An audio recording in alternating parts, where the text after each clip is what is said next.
We'll be discussing mobility some more.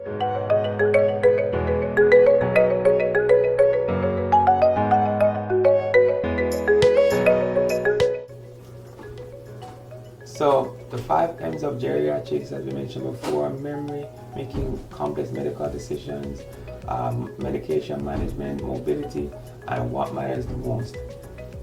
So this week we'll be defining mobility, immobility, stats, facts, and trivia, and we will also be discussing the common cause of immobility, and we'll be discussing treatment and prevention of immobility, and then we'll discuss resources.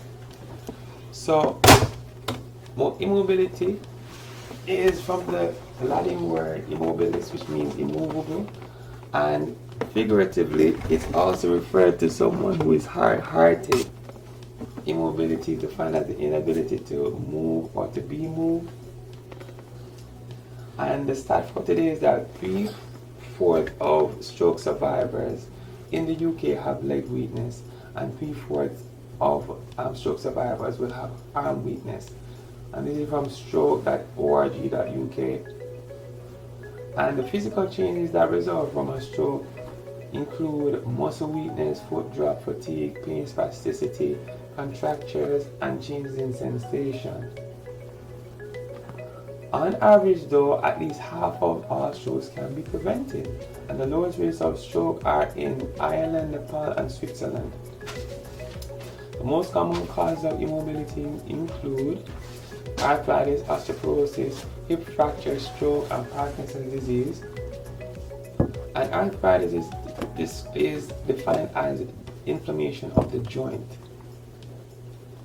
The most common type of arthritis is osteoarthritis. Other types include rheumatoid, gout, lupus arthritis, psoriatic arthritis, spondyloarthritis, and infectious arthritis. And immobility due to a hip fracture is actually due to the consequence of osteoporosis oftentimes, and the poor supply to the head of the femur. So a lot of times hip fracture is due to the fact that the bones become weak and brittle with age, and also the blood supply to the head of the femurs is so poor that the bone fractures easily. Stroke is defined as the death of brain tissue due to inadequate blood flow. Parkinson's disease is defined as a medical condition characterized by slow walking, muscle stiffness, and hand tremor. Osteoporosis is defined as the abnormal weakness and brittleness of bones due to bones becoming porous, too porous actually. And these are the definitions. So the tips on how to treat each condition include: 1. If you're having symptoms of pain, swelling, and warmth in some cases, visit your primary care physician to determine whether or not this is osteoarthritis or another type of arthritis. And here we see the diagram of the knee joint showing bone on bone between the femur and the tibia, which can be the cause of, or can be seen in knee arthritis. For arthritis, the tips on treatment: if it's due to osteoarthritis, pain control is important. Consider Tylenol, and in some cases ibuprofen and Motrin can help with treating pain. Also, when the pain is controlled, staying active can help to maintain the health of the joint. Strengthening muscles around the joint can also help to minimize the pain of the joint. Achieving a healthy weight can help also with reducing the pain from knee arthritis. And consider a healthy diet, whole food, plant-based diet. And consider physical therapy and occupational therapy, again to strengthen the muscles around the joint. For arthritis, if it's non-osteoarthritis, visit your rheumatologist to determine the type, and if it's end-stage arthritis, an orthopedic surgeon can actually replace the joint. Osteoporosis, visit your primary care physician to discuss the cause. There are some medical conditions that can increase your risk of osteoporosis. Discuss with your primary care physician your treatment options, because there are medications that can help to strengthen or increase the density of the bones, and consider weight-bearing exercises such as walking and or jogging, and avoiding falls can help to minimize the risk of fracture due to osteoporosis. For stroke, discuss with your primary care physician the cause of the stroke. Ischemic versus hemorrhagic. In terms of the types, ischemic is due to the development of a blood clot in the artery, which prevents blood flow to that portion of the brain, while hemorrhagic stroke is due to the bleeding of a blood vessel, which leads to blood being around the brain. If it's a hemorrhagic stroke, consider seeing a surgeon who can help to remove the blood from around the brain and help to monitor for the recurrence of blood by doing serial brain imaging studies such as a CT scan. Discuss with your primary care physician the benefits of avoiding a blood thinner, because being on a blood thinner can increase your risk of bleeding, and especially bleeding around the brain. So in terms of an ischemic stroke, consider a whole food plant-based diet in minimizing the risk of ischemic stroke. Physical therapy and occupational therapy can help with strengthening your arm and legs if you have arm and leg weakness after a stroke. And discuss with your physician the use of aspirin, Plavix, or statin. Hip fracture treatment. Consider surgical repair as soon as possible. For those who are very frail, who are not surgical candidates, consider non-surgical treatment options, and your primary care physician should be able to discuss that with you. Early physical therapy will help to restore your ability to walk after surgery, and check for and treat osteoporosis. Fall avoidance is crucial in preventing a recurrence. For Parkinson's disease, consider this condition is characterized by tremor, rigidity, and slow walking. It could be due to Parkinson's disease, or it could be due to Parkinsonism, which can be seen in the use of some medications. So discuss with your physician how to confirm that diagnosis. Seeing a neurologist can help in treating Parkinson's disease.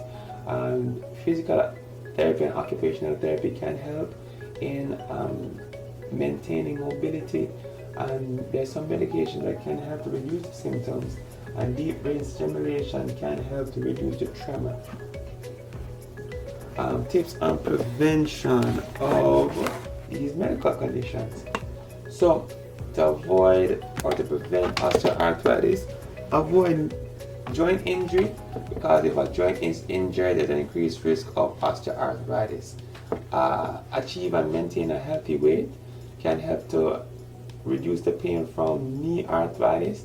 If you lose 1 pound, it's like losing 6 pounds off your knees. Seeing an orthopedic surgeon for evaluation of misaligned joints can help, especially if it's done early. So if your child, parents, has any evidence of bow legs or not knees, consider going to an orthopedic surgeon to determine whether or not your child is a surgical candidate. Because oftentimes a surgeon can strain the knees, which will help to avoid osteoarthritis in later life. Consider omega-3 fatty acids, and consider regular exercise in preventing osteoarthritis. Omega-3 fatty acids are found in some nuts and found in fish as well, and in other foods.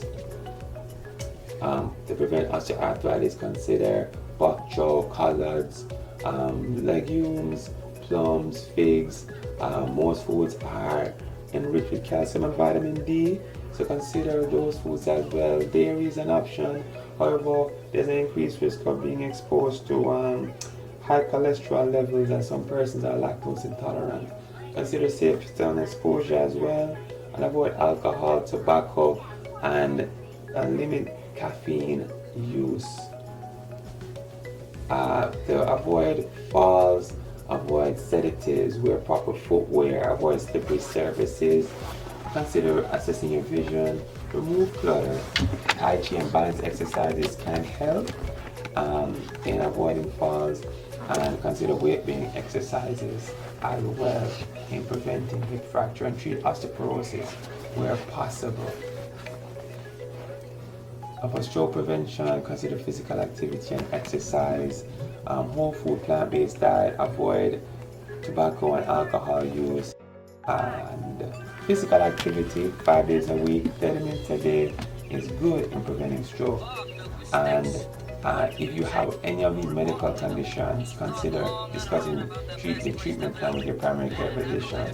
High cholesterol, high blood pressure, diabetes, obesity, and heart disease and atrial fibrillation do increase the risk of stroke, so controlling these medical conditions can protect you from stroke. And Parkinson's disease, unfortunately, there are no prevention strategies, but regular exercise may delay the progression. So to summarize, many cases of immobility can be prevented. Physical activity helps. Consider standing more than sitting. Consider a whole food plant-based diet in preventing these conditions, and establish a relationship with a primary care physician to discuss your treatment options and also options on prevention. For more resources, visit healthandaging.org, the CDC, and the NIH for more information. Thank you for supporting GeriTips, and find us on Instagram, TikTok, Facebook, and YouTube for weekly episodes. Thank you for your time, my friends, and see you next week. Bye-bye.